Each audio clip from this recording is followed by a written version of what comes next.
Hello, and welcome to the Open Enrollment Podcast with your host, Sonia M. David. Today, I want to pilot our experience by introducing myself to you all, telling you a little bit about my story, and getting us centered so that we can embark on this journey together in good confidence. I know how overwhelming it can be to identify the right school for your child, to create a proactive plan that incorporates home and school alignment, that makes you feel like every step of the way, what you're choosing to do as a parent is actually building up your child. And I know how important this is to many of us parents who are raising the next generation. We want to not just do differently than our parents, not just don't hurt them the way that we were hurt or something like that, right? But we want to be intentional and make evidence-based decisions and connect with the right programs and the right schools for the environment that we want our child to be engaging in and growing in. And the best way that we can do that is with information, but with everything being everywhere all the time and us being inundated with an unreasonable amount of tasks and things that just have to get done, it can be absolutely beyond overwhelming to come up with any kind of coherent plan, because we find ourselves chasing our tails, looking for the right place at the right time and just crossing our fingers and hoping that it works out. Different changes can happen in the environment that we don't anticipate and that we don't hear about until it's a little bit late for us to adjust our plans. And I wanted to create a space where we could be more in the driver's seat and identify these opportunities and distribute this information to families from the mouths of the professionals in the field, from the offices of the administrators of these schools, and make sure that there's a bridge, honestly, between these two. I am the founder and CEO of the agency Discover EDU. And the whole purpose of this business is to connect families with best fit education, connect families with best fit childcare solutions, to connect family with best fit colleges. Whether we are at the beginning of the developmental journey of our family and just identifying that we want to have children or adopt or bring a child into our lives, or whether we are at the place where we're recognizing that we want to be more intentional, we become, in many cases, overwhelmed. And what I want to do is provide the solution where you get that time back, right? You share what your goals are, and I provide a guide that incorporates all of those requirements that your family has for your child, for your young adult, and that we can go from creating the list of requirements to having some qualified and pre-qualified programs in your area or in the area that you are moving to that match the needs, that meet the needs of your family. And so this is really where that company steps in, that agency steps in, and makes life a lot easier for families, right? You basically make a wish list and you receive the support to find these schools. You know that they're aligned. You know that there's been a thorough investigation of what's available, and that negotiations are initiated on your behalf to help you find the exact right match as far as tuition, that if there are any opportunities for scholarships, that you're confident that your name has been put in the application pool for those pieces as well, that you're well taken care of from the idea that you need a support network to the moment that your child is placed. You know that you have a partner in this process and somebody who's taking lead on those efforts. And I think that is really the value add for this agency, because you can search different websites and get lots of information that will be helpful to you. But to get everything personalized, and to have a human face behind it, and to have somebody who's supporting you through the process, that's a little bit more rare, right? A career counselor for infants, right? A headhunter for adolescents, right? To have somebody who is actually on your team looking out for you and finding these, critical steps and making sure that you are very well placed. That's where my company comes in. So if that sounds of interest to you, then I encourage you to write me an email. Let's connect. I will have that information in the show notes that you can check out at the end of this podcast. But who am I, and why am I here in the podcast space? Why am I in this universe? Well, I'm somebody who has always felt that there is a deep value in being on top of things, right?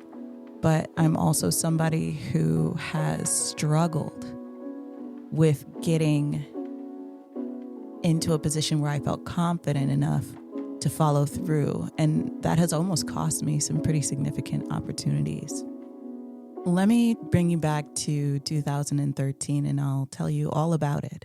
So back in 2013, over 10 years ago now, which is hard to believe, I was just at the cusp of the process of completing my graduate studies applications. And I was encouraged to apply to Harvard University by my advisor for undergrad. And he told me, you would be great there. And I thought to myself, well, if you say so, right? I was curious about what the experience would be like. I had thought about Harvard from a young age. And although I had my reservations about going to an Ivy League school and the pressure that I would experience, I was pretty convinced that it would be great as far as the opportunity to meet new people, to be exposed to leaders in the field of my interest, and to kickstart my life as a young adult. So I was very excited to get into the process, and to get a master's degree at the end is just a bonus, right? And so I applied and I got in, and I thought to myself, well, the hard part is done. I am in the school and everything is going to work out from here, right? Right? Well, unlike undergrad, where all of the financial aid efforts worked in tandem with the application process, at the graduate level, you have to kind of map together how you're going to fund your schooling on your own. And when I got to the point of applying for financial aid, I had done the FAFSA, I'd done all the public things. And then I had internal Harvard scholarships.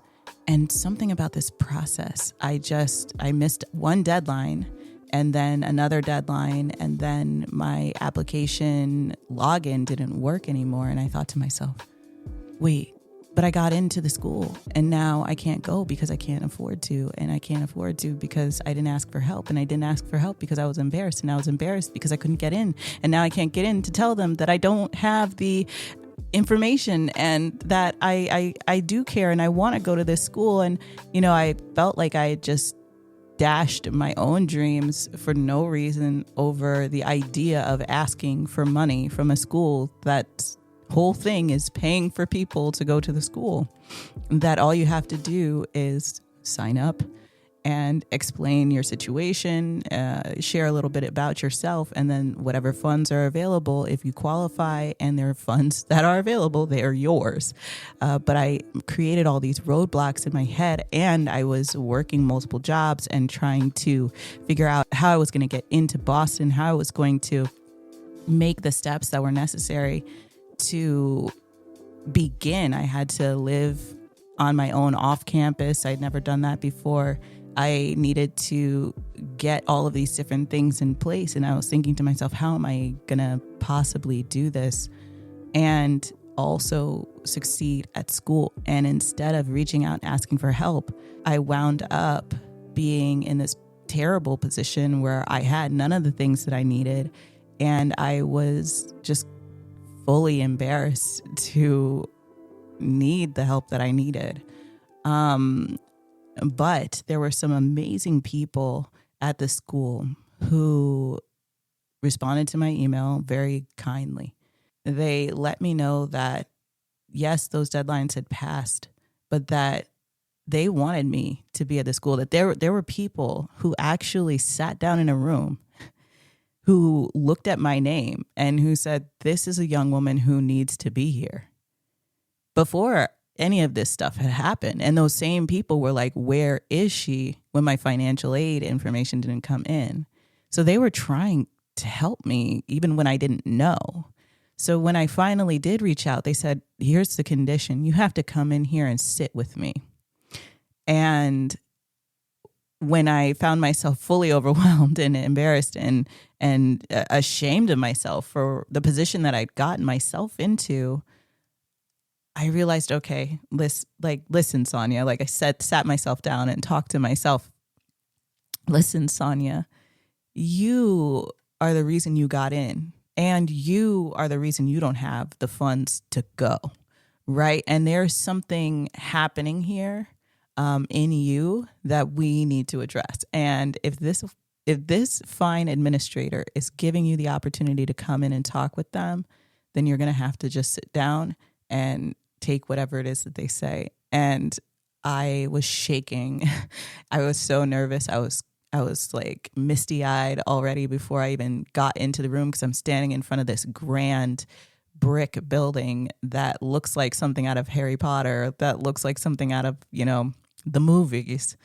And I'm realizing what a privilege it was to be in the space. And I'm sitting with the administrator in her office, looking out the window at another grand building with, brick imagery kind of like etched into the side of the building. It's the bio school, and they have all of the different animals from around the world inscribed in brick in the side of the building as like decoration, which is incredible. And I'm thinking to myself, man, I can't believe I'm here. I don't even know if I belong here. And it's as if she could read my mind. But she said to me, I fought for you to be here, right? Like that there are people who sit in a room and argue with each other about who should be at this school. And I thought to myself, yeah, I guess that's kind of what admissions is, right? People sit down and they look at requirements, but I never thought about somebody rooting for me from the table, that there was somebody who looked at my application, looked at my story, read everything that I had to share and said, yes, this one, and I don't care who isn't going to get in because I want her here.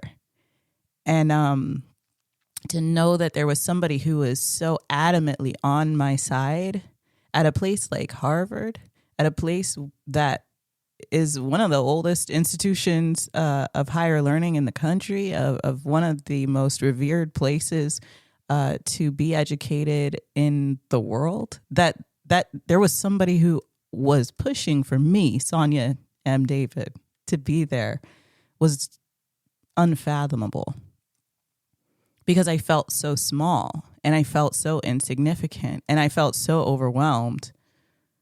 And, I thought from that experience, from finding the funds to go to the school, to finding the opportunity to face myself, that I had really grown out of that situation, and that, all of that was behind me.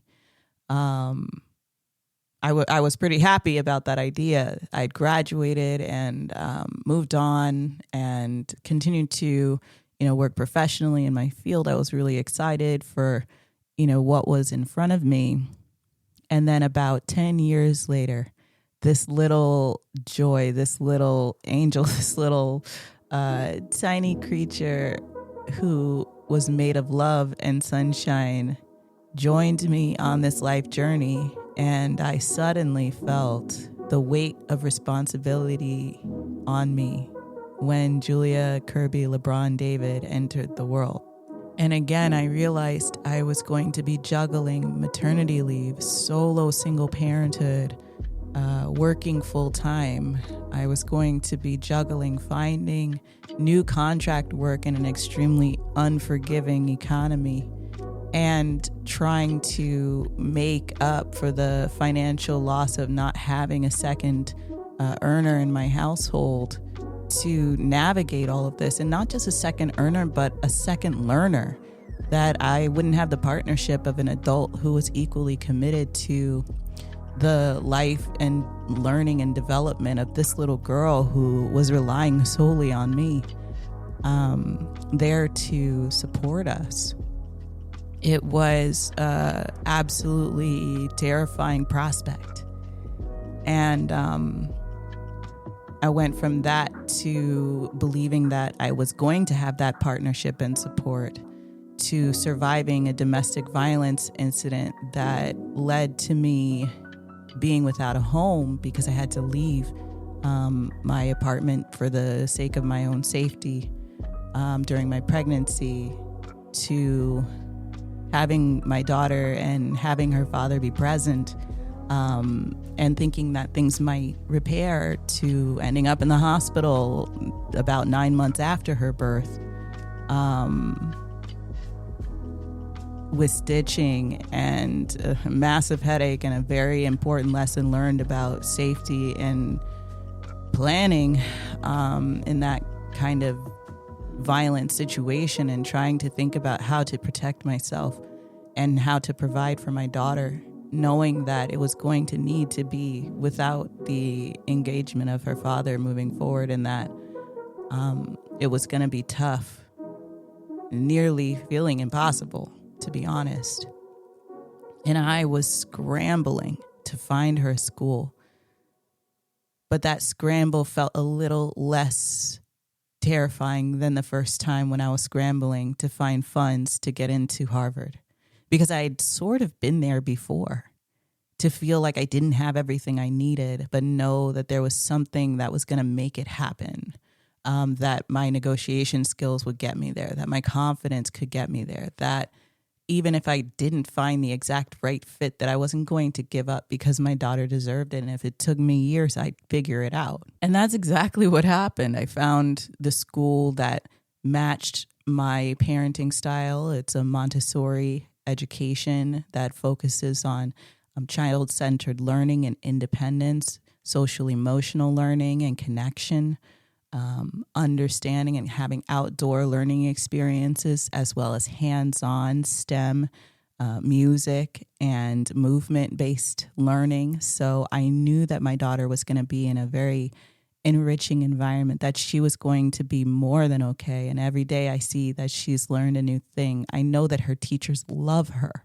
And I know that I appreciate everything that her teachers do, that her administration is active and involved, that multiple of the administrators of the school are also teachers for the younger children, and that the school is continuous from infancy or from toddler age 15 months all the way to middle school, and that she will genuinely be in a learning environment that's built for long-term development, long-term success, and continuity. That was really important to me, and it wasn't easy to find. And what I wanted to do, from coming from that experience as a mom and knowing all of the things that it took of my personal skill set and my professional skill set to identify and secure that position for my daughter, I wanted to offer that as a service to other parents who are professionals, who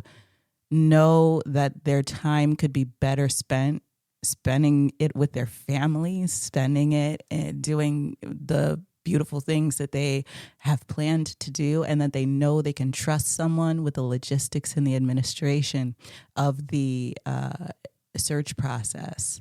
And that is where Discover EDU was really born.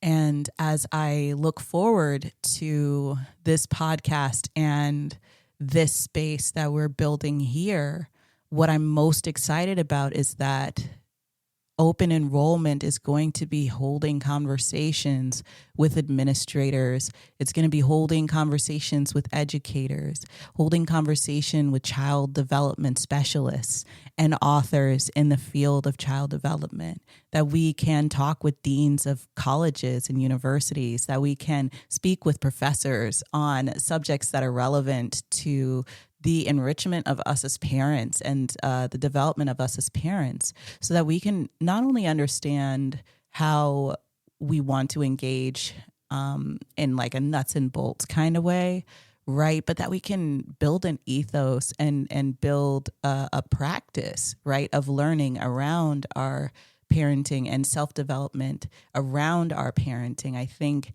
it's more than just discipline and rewards and supporting our children in a very one-on-one way with them, but it's also about centering ourselves and understanding who we are as people who have and occupy the role of parent, but who occupy multiple roles and juggle these things as well. So we will obviously, and of course, be jumping in, talking to some administrators about enrollment in their schools, what their principles are, how you can get involved and get in touch, what kind of environments they have. And we will also be talking with professionals and diving into who we are outside of that process, right? And building a coherent parenting plan that's beneficial to all of us. Because I think that, the beautiful thing about being an MDiv is that we get to explore and care for and counsel the spirit, counsel the person around those thoughts, and how we can generate a mental environment, right, and a mindset that supports our own development and supports the development of our children as we support them as individuals and as a part of the family unit that we're building intentionally and consciously. So I am more than thrilled to be launching this podcast with you all today. I look forward to your comments and your insights, any recommended guests. I'm a person who believes that we can talk to anybody. So we're going to send out our list of folks that we are looking forward to talking to. We are going to have some really enlivening and engaging conversations with some great professionals in the field. We're going to start out in the Hudson Valley of New York State, and we're going to talk with some fantastic people here at the Hudson Hills Montessori School. And you can get some information about enrollment there if you happen to be relocating to the Hudson Valley, or if you are already located in the Hudson Valley, then the first episode is definitely going to be for you. You're not going to want to miss it. And from here, I will just say that I am so grateful that you've been spending some time here with me as we begin this journey together. And I cannot wait to connect with you all real soon. This has been Open Enrollment. My name is Sonia M. David, MDiv and Montessori Mama. And I look forward to seeing you all real soon in the next one. All right. Take care.